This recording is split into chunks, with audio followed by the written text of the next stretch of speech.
March 19th, 2017. I wanted to start off by apologizing. In my last video, I said that I was going to make a recap on what's going on in Ganfouda and to give specific details about the situation within 2 days, but that was 4 days ago. So yeah, I'm sorry for that. But the reason being was because within these 4 days it was the most critical of time with the Ganfouda situation. So I just wanted to make sure that everything played out before I broke down the news. So to start off, the Ganfouda humanitarian mission failed.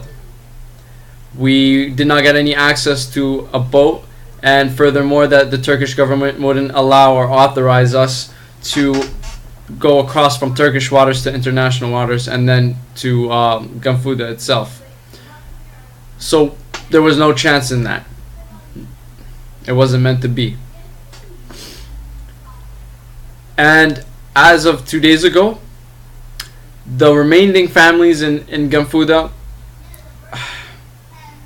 set up an escape during one day where there was a sandstorm.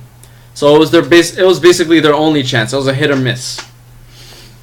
And they packed up all the families into different cars and into a bus.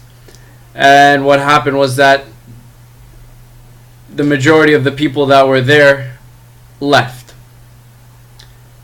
And when I say the majority of the people that were there, I'm talking about the majority of the people that were still breathing.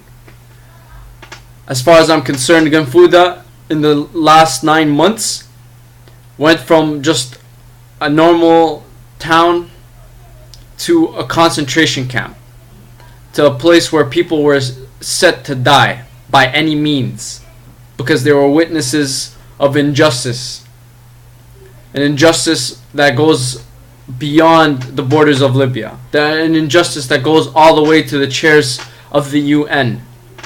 And I'm talking about the United Nations support mission in Libya.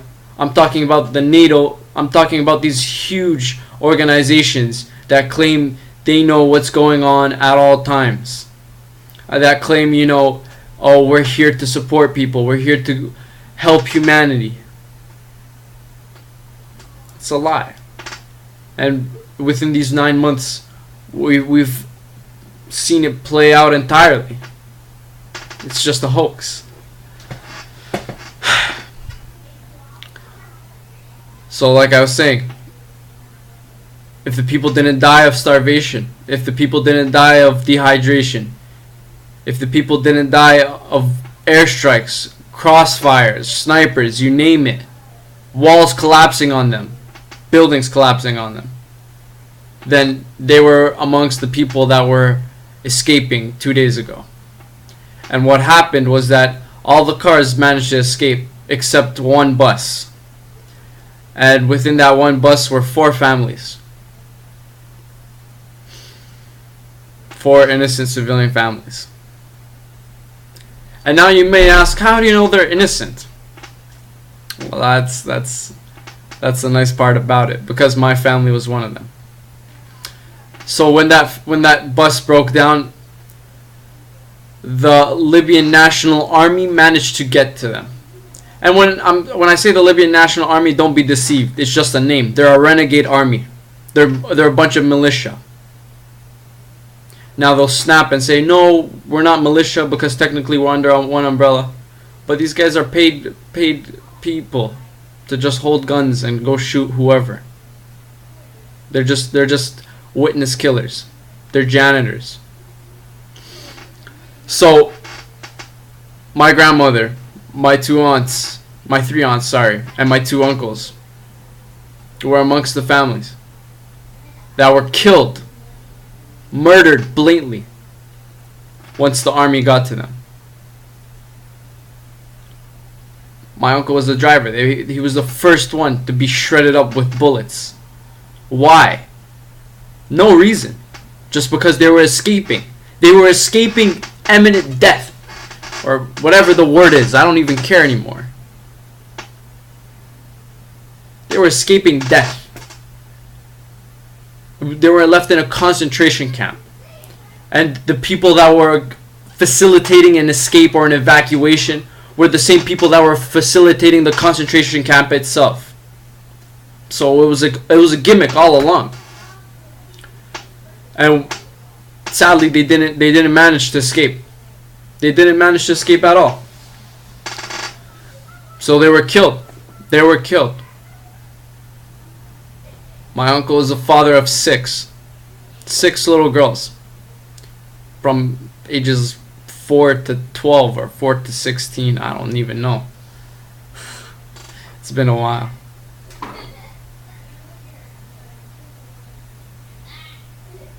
How are you gonna kill a father of 6? Someone who didn't even hold a gun in his life. What's the claim against him? What's the claim against him? At this point, it's very obvious. There is no claim against these innocent people. It's just a strategy to go wipe out all the witnesses. It's a strategy to go wipe out anyone that's good. Because if you're innocent, that means you're good. And they don't want that. Apparently, the UN doesn't want that. Otherwise, they would have lent a hand. Like I said, they would have just tossed a water bottle from one of their ships in the Mediterranean.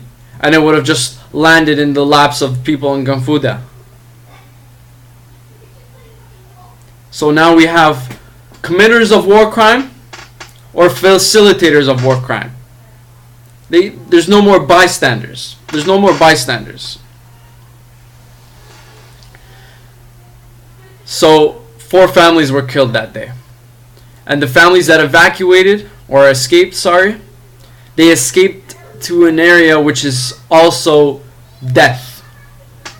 Right now they're being carpeted with bombs and missiles in an area of Benghazi which is completely shredded and war-torn. You got buildings and houses that are already collapsed. It's all just a huge pile of rubble. And these families escape to there in hopes of food, in hopes of water, in hopes of not dying. And now because witnesses escaped, obviously the job wasn't done cleanly. So now they're going to have to get messy.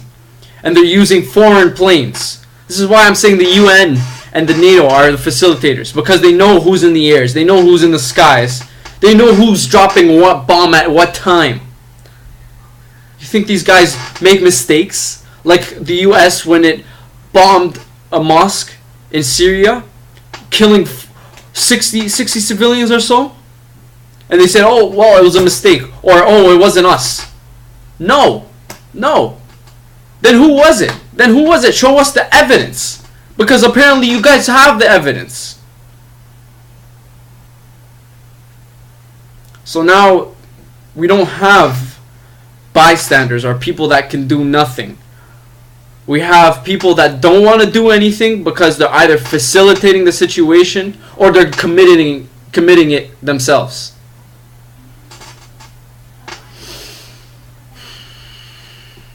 So they cause this tragedy. There's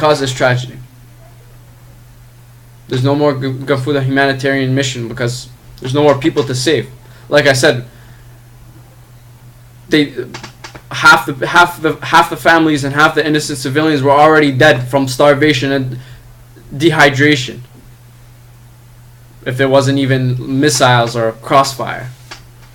And the other half that escaped, four families were murdered. My own family murdered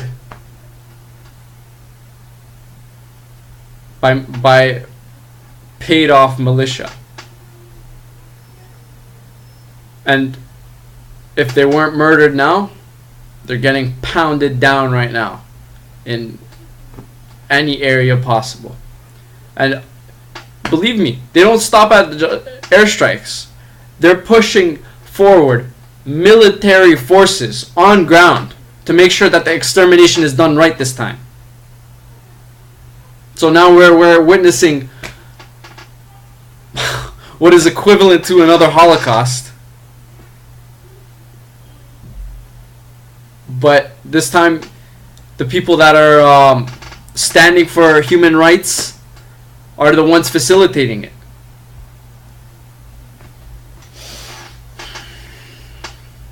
But just because the mission failed doesn't mean we're gonna stop.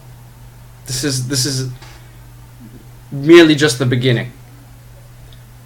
What's gonna unroll and unravel in the next while is us uncovering the real deal, seeing who the mafia really is. We're taking this to court, basically.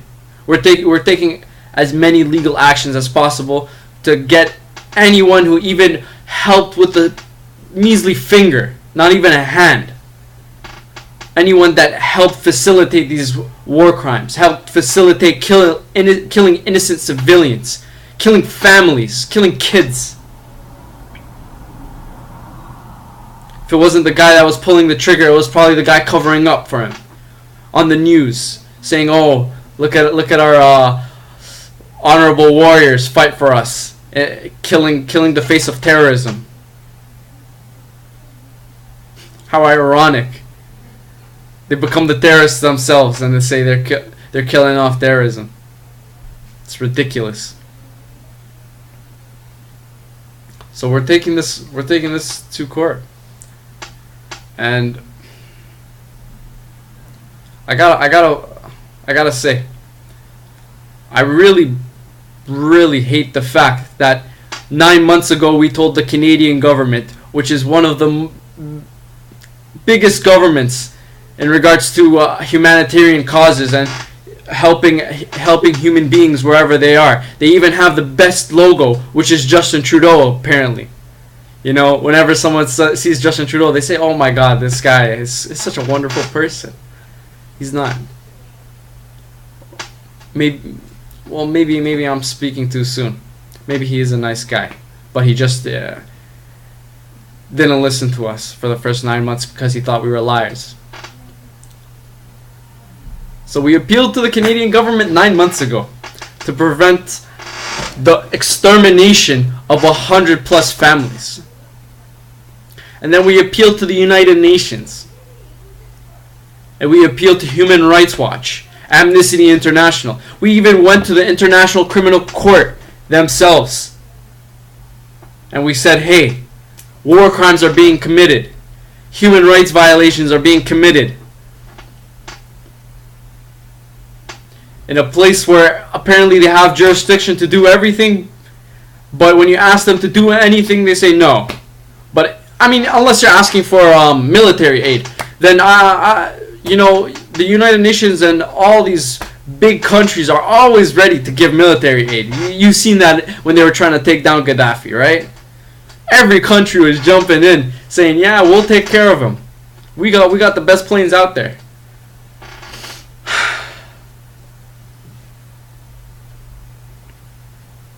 So we're taking legal action now against anyone and everyone who helped facilitate this.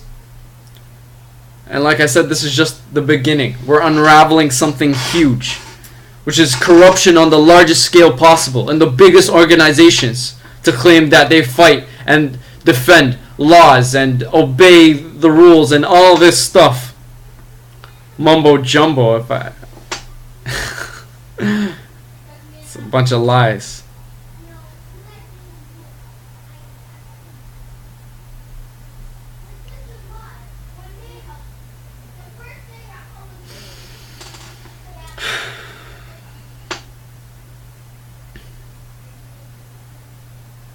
I don't even know what to say. I'm just lost in what to say.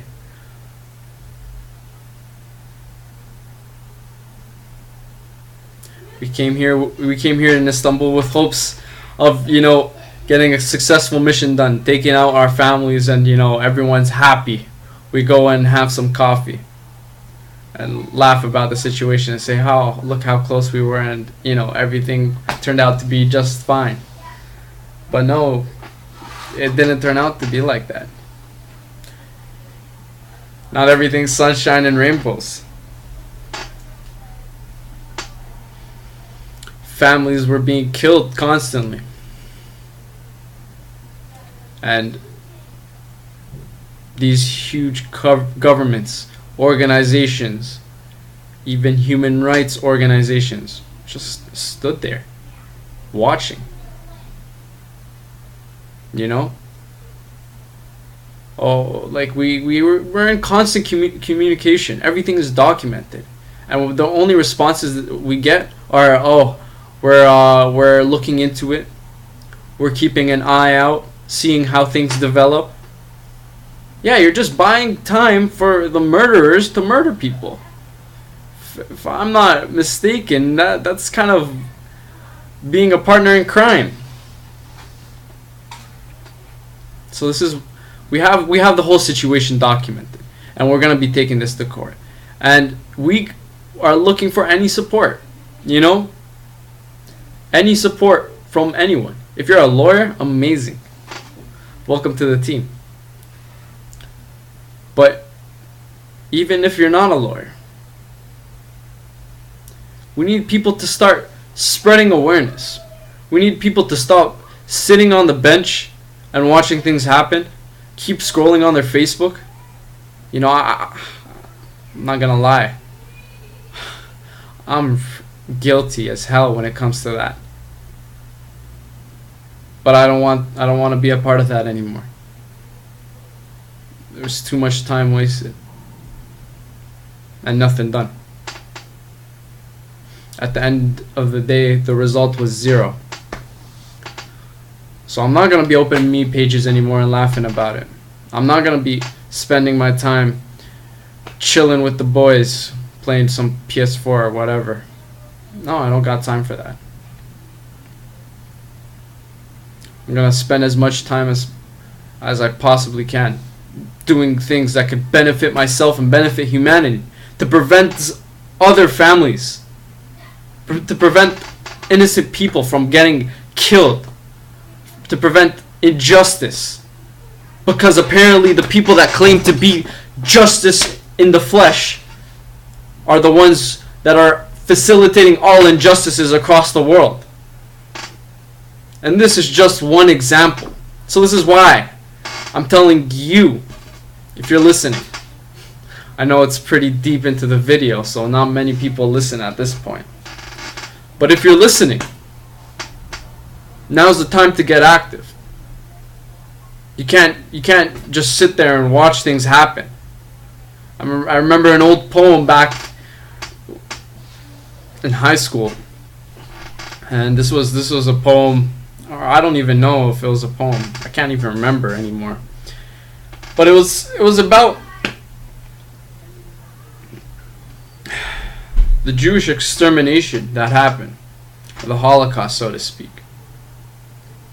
And basically, the person that was narrating was saying, you know, first they came for the Jews, and then they came for them, and then so on and so forth, so on and so forth. And then once they came for everybody, right? And the guy that's narrating, he never spoke up on the injustices against the Jews or injustices against the other people or whoever was getting killed, right?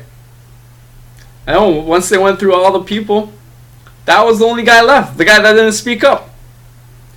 And they're like, hey, buddy, it's your turn. So that's how I remember it. And it really just hits the core, because now you realize not doing anything is actually doing something negative.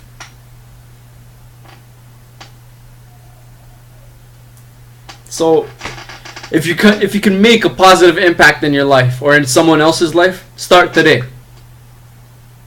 Go to your neighbor and say hello.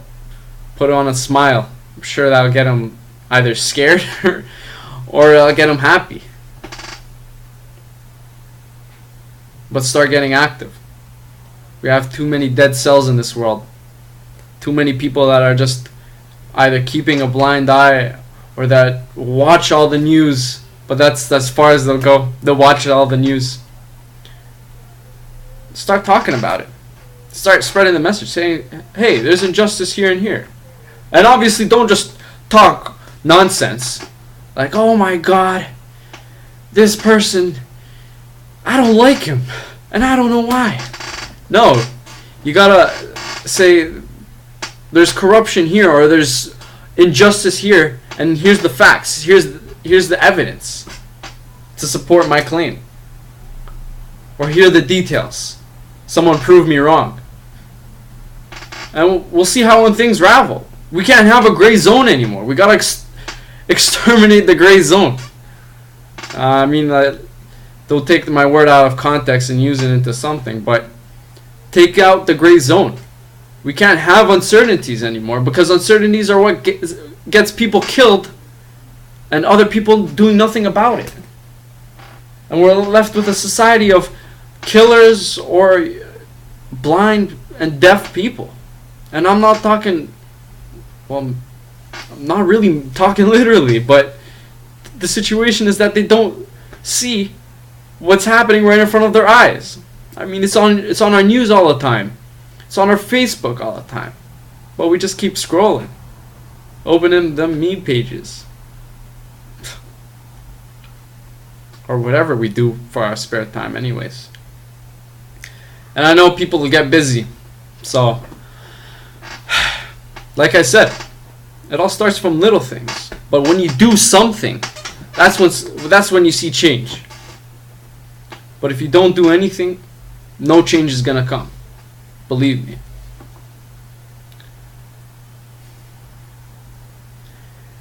If you reach this point of the video, you're a warrior. Thank you very much. So I like I said, we're gonna be taking this on the next level, pursuing legal actions, and we're gonna be seeing whether the courts are really pushing forward justice and fair judgment, or are they just in the back pockets of corruption? This is one example, one case, and I'm sure everyone on earth can bring up a case, whether it be at their school or in stores, or in a city, in a country. There's injustice everywhere, and people need to speak on it at the very least. At the very least. And I don't want to waste any more of your time, but thank you very much for listening. If you could offer any support, I'm always open. And if you have any suggestions, that'd be appreciated as well. Aside from that, prayers are the key. And I pray that my family and all the other families that were murdered in cold blood are in a better place, looking at this and saying, only if people knew. Only if people knew. There's an Arabic saying, and I actually almost forgot about that. It goes, Inna lillah wa inna ilayhi raji'un. So the translation, I'm pretty bad when it comes to translations, but the gist of the translation is that we are for God, and to God we return. Maybe I did good in that one, but I don't know. And that's the idea. This life's too short to be wasting it on meme pages. Thank you very much for your time. Have a wonderful day, and make the day better.